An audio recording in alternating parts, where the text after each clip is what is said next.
السلام علیکم ورحمۃ اللہ وبرکاتہ۔ دیکھو، دعاؤں کے جو نا ایک 3 طریقے ہیں۔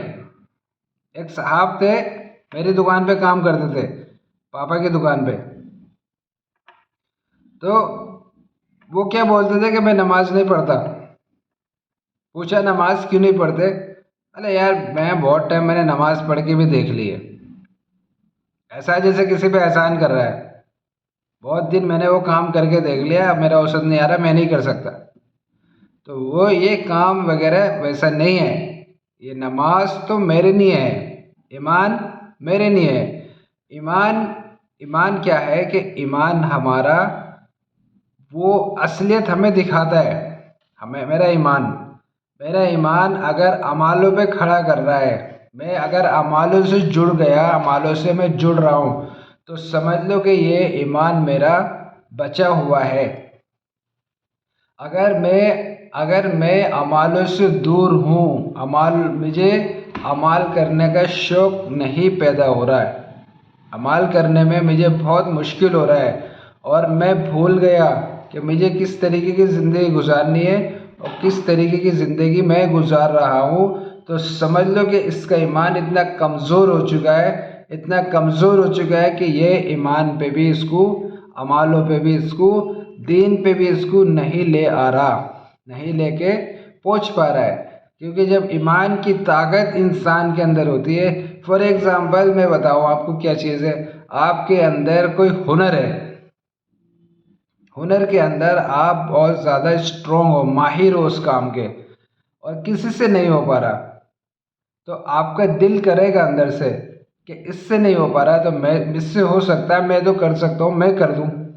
یہ چیز پیدا ہوتی ہے نا، یا یہ چیز اس کے اوپر، اس سے نہیں ہو پا رہا ہے، اس پہ شکایت آ جائے گی، یا اس پہ نہیں ہو پا رہا ہے، اس کا نقصان ہو جائے گا، یا میرا ہی آفس کا کام ہے، میری دکان کا کام ہے، میری فیکٹری کا کام ہے، تو اس سے نہیں ہو پا رہا، میں کر دیتا ہوں، اگر نہیں تو میری پارٹی ناراض ہو جائے گی۔ اب جو اس کو نالج نہیں ہے وہ تمہیں نالج ہے، تو تم کرو گے۔ تم کیوں کرو گے؟ کہ تمہارا دل اندر سے کہہ رہا ہے کہ تم اس کو کر سکتے ہو۔ اب دل کیوں کہہ رہا ہے؟ کیونکہ اس کا شوق تمہیں ہے، اس کی پاور تمہارے پاس ہے، تو تم کر سکتے ہو۔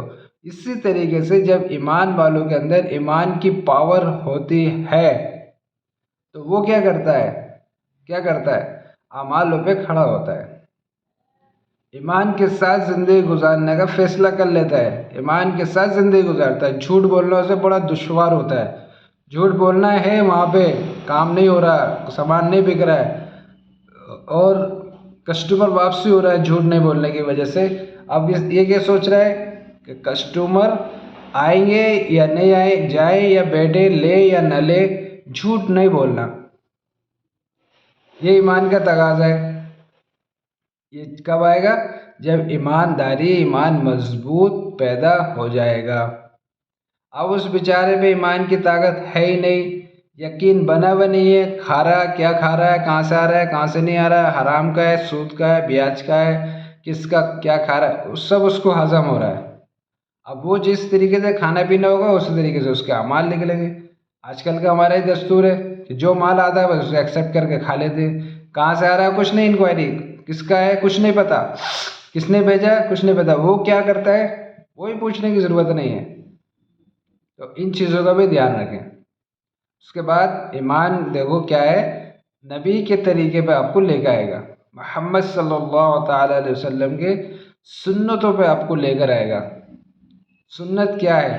دیکھو، نماز کے اندر آنکھوں کی ٹھنڈک، یہ عاشق رسول، عاشق اسے کہتے ہیں کہ اس کی ہر ایک چیز جس سے آپ کو عشق ہے، اس کی ہر ایک چیز سے آپ کو پیار ہے، اس کی ہر ایک چیز آپ کو پسند ہے، اس کی ہر ایک چیز سے آپ کو جو ہے نا لگاؤ ہے، اسے کہتے ہیں۔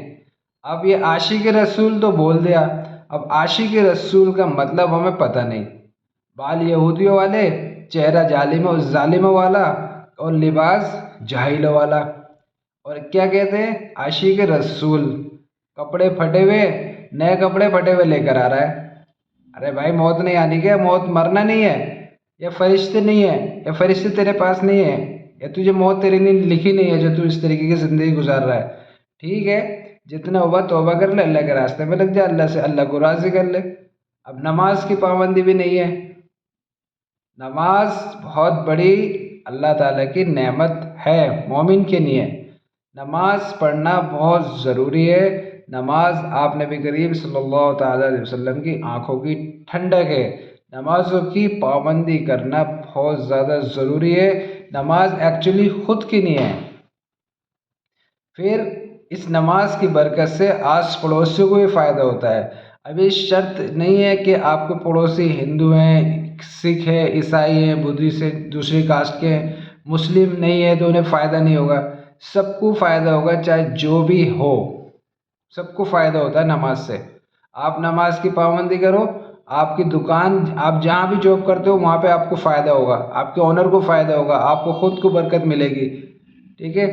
اسی طریقے سے ہمیں حرام حلال کی پہچان ہونی چاہیے۔ حرام کیا ہے، حلال کیا ہے، حرام کسے کہتے ہیں، حلال کسے کہتے ہیں۔ مسئلوں کا علم سیکھنا ہے تو علماء کرام کے پاس جائیں۔ مسئلوں کا علم، حرام حلال کیا ہے، کیسا ہے، کب حلال ہے کب حرام ہے، یہ مسئلے ہیں۔ مسئلوں کا علم علماء کرام کے پاس جا کے سیکھیں، ان سے پوچھیں۔ مسئلہ ہے کوئی دور ہے، یہ ایک مسئلہ ہے اور وہ پوچھنا ضروری ہے، تو اس میں کریں گے کیا، فون کر لو۔ اپنے موبائل کو جو نا مفتی نہ بنائیں۔ آج کل ہمارا دستور ہے گوگل کر لیتے ہیں یا یوٹیوب کر لیتے ہیں، اس مسئلے پوچھ لیتے ہیں، اس کی محبت ہمیں ملتی نہیں۔ جو ایک اجر ملے گا نا، جو ایک ہمیں محبت ملے گی، وہ نہیں ملے گی موبائل پہ ڈھونڈنے سے۔ فون کرو، مجبوری ہے، دور ہو، پوچھنا ضروری ہے، ٹائم نہیں ہے یا کچھ بھی اور ایسا ارجنٹ ہے، ارجنٹ میں فون کر سکتے ہیں۔ اب اس کے بعد میں ہمارے پاس کیا ہے، وہ ہے اللہ کا ذکر۔ تیسرے کلمے کی تسبیح، درود شریف اور استغفار، یہ 3 تسبیح فجر کی نماز کے بعد، 3 تسبیح عصر کی نماز کے بعد پابندی سے پڑھنی ہے۔ اس سے دل نورانی رہتا ہے، دل کے اندر نور پیدا ہوتا ہے۔ اور یہ جو ہماری پورے دن کی زندگی ہے نا، جو ہم جاگتے رہتے ہیں، بس گانا، گھومنا، کھانا، دوست، موبائل، اس کے اندر کیا کریں کہ ہم اپنے وقت کو قیمتی بنا کے اپنی زبان کو ذکر کے اندر مبتلا رکھیں۔ ذکر کریں، اللہ تعالیٰ کا خوب بہت سارا ذکر کرتے رہیں۔ ذکر کرنے والوں کی کیفیت یہ بن جاتی ہے کہ ذکر کرنے والے اللہ کے قریب پہنچ جاتے ہیں، اللہ کے دوست بن جاتے ہیں۔ اب اس کے ساتھ ساتھ جو ہے نا، دیکھو، ہم خود بھی کریں، دوسروں کو بھی اس کی دعوت دیں۔ جو اعمال ہم خود کر رہے ہیں نا، نیک اعمال، اس کی دعوت ہم دوسروں تک پہنچائیں۔ دوسروں کو بولنے سے فائدہ یہ کہ انسان خود جمع رہتا ہے، اور دوسرے کو اگر بات سمجھ میں آ گئی تو وہ بھی کرنا شروع کر دے گا، اس کے لیے بھی کرنا آسان۔ فائدہ کس کا، دونوں کا۔ اب یہ ایک چیز ہو رہے، ایک چیز یہ ہے کہ ہم اکرام اپنی زندگی کے اندر لے کر آئے۔ آج ہماری زندگیوں سے جو نا اکرام نکل گیا۔ اکرام کسے کہتے ہیں، دوسروں کی قدر کرنا، دوسروں کی عزت کرنا، اپنے سے زیادہ دوسروں کو سمجھنا۔ اکرام آج ہماری زندگی سے نکل رہا ہے اور نکل گیا۔ آپ بڑوں کی عزت نہیں کرتے۔ آج ہمارا کوئی بڑا بھائی ہے، اس کی کوئی عزت نہیں ہے۔ چھوٹے پہ شفقت کریں۔ کوئی ہم سے بڑا ہے، ہم سے بڑے کی عزت کرے۔ ہم سے بڑے کی عزت کرنی، اپنی بڑے کی عزت کرنی بہت ضروری ہے۔ ہم عمر ہے، اس کی عزت کرنی بھی بہت ضروری ہے۔ کوئی بات اس طرح کی ہے جو آپ کو اچھی نہیں لگتی، اسے نظر انداز کر دو۔ انسان سے غلطی ہوتی ہے، آپ بھی غلطیوں کو پتلے ہو، آپ سے بھی غلطی بار بار ہوتی ہوگی، ہے نا۔ تو اپنی زندگی کے اندر کیا لے کر آئیں ہم، اکرام مسلم اور اکرام۔ ہمارے پیچھے کوئی سواری آ رہی ہے، سائیکل ہے، رکشہ ہے، آٹو ہے، گاڑی ہے، یا پھر ہمارے پیچھے جو بھی ہے، اس کو ہم سائڈ دیں، اس کا حق ہے، اس کا وہ حق ہے۔ جس طریقے سے آپ کا روڈ پہ چلنے کا حق ہے، اسی طریقے سے اگر آپ کے پیچھے کوئی گائے، بھینس، بکری، جانور بھی ہے تو اس میں آپ کو کیا ہے کہ آپ کو سائڈ ہونا ہے، اس کو راستہ دینا ہے۔ یہ اپنی زندگی کے اندر پیدا کرنا ضروری ہے۔ علماء کرام کی عزت، چھوٹوں پہ شفقت، اور علماء کرام کی قدر، چھوٹوں پہ شفقت اور بڑوں کی عزت کرنا بہت ضروری ہے۔ اور جو بھی ہم کام کریں، جتنا بھی کریں، جہاں بھی کریں، اگر ایک کھجور کی گٹھلی کے برابر بھی کوئی ہم وہاں سے ہٹا کے دوسری جگہ رکھ رہے ہیں تو اس چیز میں کیا ہے، اللہ کی رضا کو شامل کر لیں، داخل کر لیں۔ اگر داخل کریں گے تو اس کا اجر اللہ دے گا۔ اگر ہم کھجور کی گٹھلی کے برابر بھی، روایتوں میں آتا ہے کہ ہم اگر صدقہ کر رہے ہیں تو اس کا اجر اللہ تعالیٰ خود دے گا۔ اور احد کے پہاڑ کے برابر، جو دنیا کا سب سے بڑا پہاڑ ہے، اس کے برابر بھی اگر ہم صدقہ کر رہے ہیں نا، اور دکھاوے زمانے میں کہ لوگ مجھے اچھا کہیں، تعریف کریں اور بڑا دیالو بولے، دینے والا بولے، تو سمجھ لو وہ آپ کے لیے برباد ہے، بربادی کا سبب ہے وہ۔